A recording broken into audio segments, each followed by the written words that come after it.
guys, Natasha Tessier, owner of Dwell Realty and Design. So moving to a new city can be exciting and nerve-wracking and full of a lot of questions. Today, I thought that I would go over the most frequently asked questions about the city of Houston. Please hit that subscribe button and join me on this journey to learn more about Houston.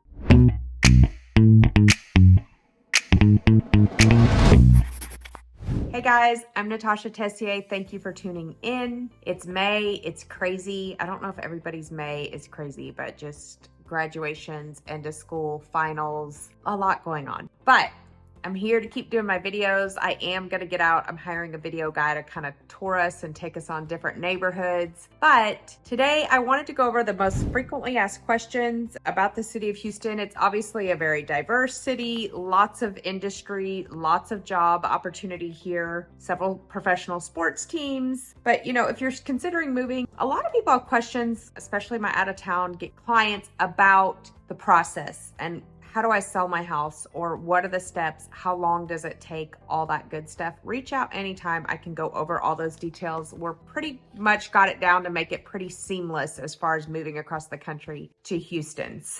But today I wanted to go over some of the questions. One of the biggest questions I get is, what is the cost of living in Houston? So it is relatively low compared to all the other major cities across the nation. Houston is now the 4th largest. And when you compare Houston to, New York, LA, all those bigger cities, the cost of living here is a lot lower. On a national average, the cost of living is 8% lower in the city of Houston. Housing is 18% cheaper than that national average. Utilities were only a couple, like 2% cheaper, and food and clothing was like 3% cheaper. So little things like gas and stuff like that will help add up. But the cost of living and what you can get for a house, I think, is the biggest thing. I just saw a house a client was selling in Riverside, California, 1,400 square feet for $600,000. $600,000 here is probably, especially in the suburbs, going to get you 3,000 to 4,000 square feet, 4-bedroom, beautiful home in a nice neighborhood. So it's kind of crazy the difference in that.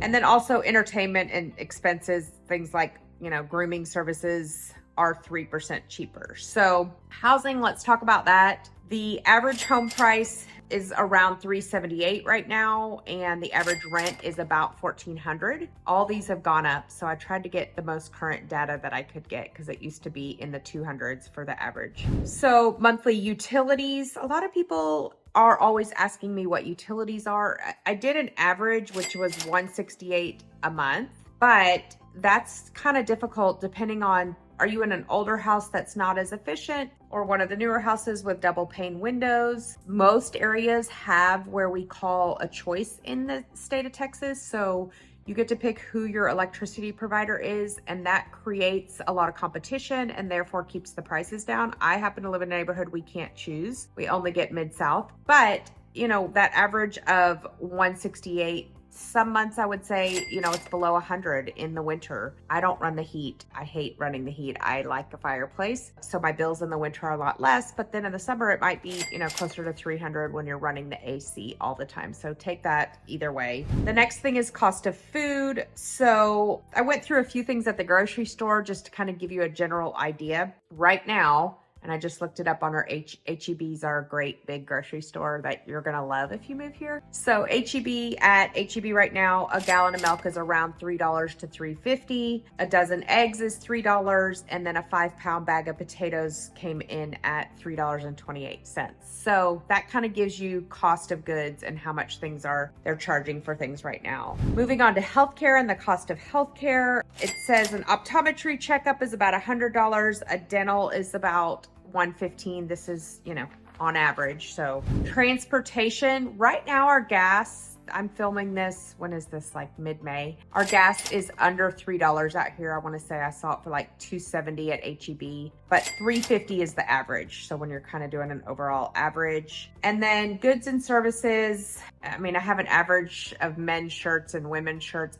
Again, that's all like kind of subjective to where you shop. So that's kind of a difficult one to count for. Income, the average income is $70,000 right now in the city of Houston, which is kind of the average nation nationwide, which I thought was kind of interesting. I do know that some people of my California clients take a pay cut. Like I have a lot of firefighters that have come in, they take a pay cut, but in the end, it ends up being cheaper. So just know that going into it. But yes, a lot of the income is not as high. Some of it's about the same, but not as high because you're paying less for everything. So what is the next question? Number 2, what is the weather like? Okay, so today I'm staring out. It is gorgeous. It's not humid, but we just had a week straight of rain, muggy, hot. So about beginning of June, I would say to mid-September, it is hot. July and August to me are like, I don't want to be here, hot, but I still get out every day. I still go for a walk every day. It's just, I go for a walk in the morning. You're not going to want to walk at July at 2:00 in the afternoon. Right now it's pretty, we're still in mid-May, but our hot season is coming. Most of us live in the pools, the lakes, the ocean. You don't want to be outside in the dead heat, at 2:00 in July in Houston. You're going to be hot and it's muggy. It's when it rains, it's humid. So it's very, very green right now. I wish I could turn my camera around and show you. It's very muggy when it rains, but then, like the rain is blown through and now today's kind of dry again. But you kind of take good with the bad. So it's a lot greener than Dallas and the trees are a lot prettier. Same with San Antonio. That's like a drier heat, but you don't get all the kind of lush green. So it kind of just depends on what your preference is. I said from June to September, the average daily high temperature of 89. The hottest month of the year in Houston is in August with the average of 94. It's hot. The cool lasts from about like mid-November to February, and we do get below freezing. Not a ton, but we are in the 30s, especially out here. I'm like an hour from my parents in the city of Houston, 45 minutes maybe, and so we're always about 5 degrees cooler out here. The coldest month of the year is obviously January, with the average low is 45. So question number 3, what are the best neighborhoods? That's a trick question. So if you want to be in the city of Houston with a lot of nightlife and, walkability, something like the Heights would be really cool. That's kind of a trendy, fun neighborhood. A lot of young people, business people live there, it's great. You can walk to bars, you can walk to restaurants, walk to school. Very charming little area in the Heights. Like Westview, River Oaks, those are kind of high-end, more established neighborhoods. Midtown is known for like its great nightlife and all the bars and restaurants there.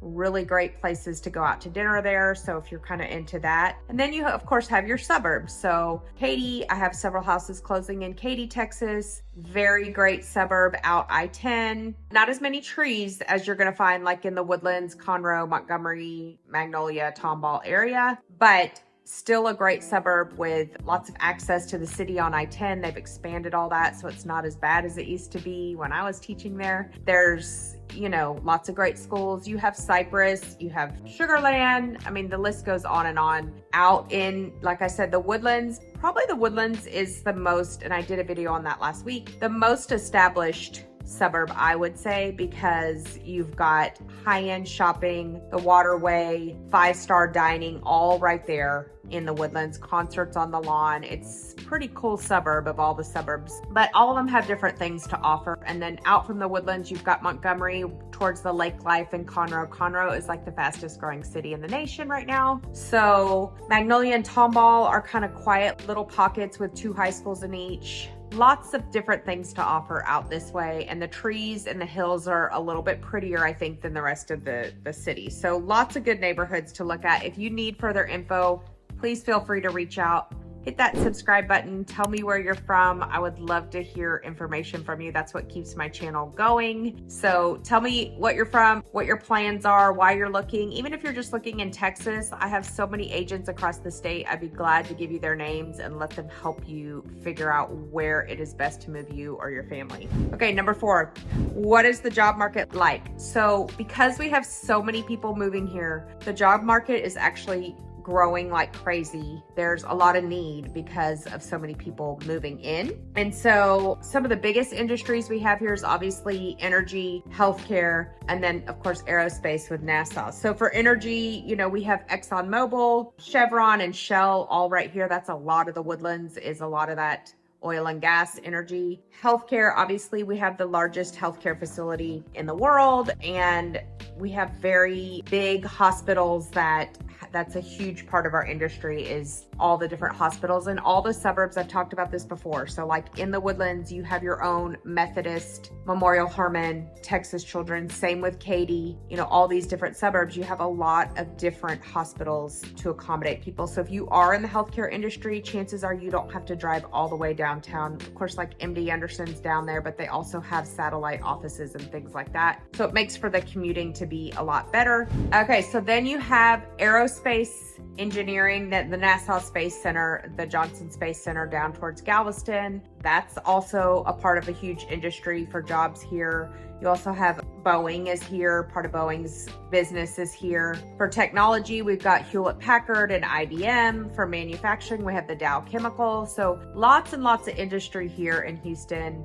and different places to work. Education is really big here. So I just had a teacher reach out who's moving to the Montgomery area, looking for a rental. So all sorts of industry for working. What are the best things to do in Houston is question number 5. Lots of culture, kind of very vibrant, lots of amazing restaurants. You don't realize how good our food is here until you leave Texas, and I've been to different cities this year and kind of shocked by, our food to me seems really, really good. So you have different things that you can do and different activities. So I mentioned the NASA Space Center. People love to go see that.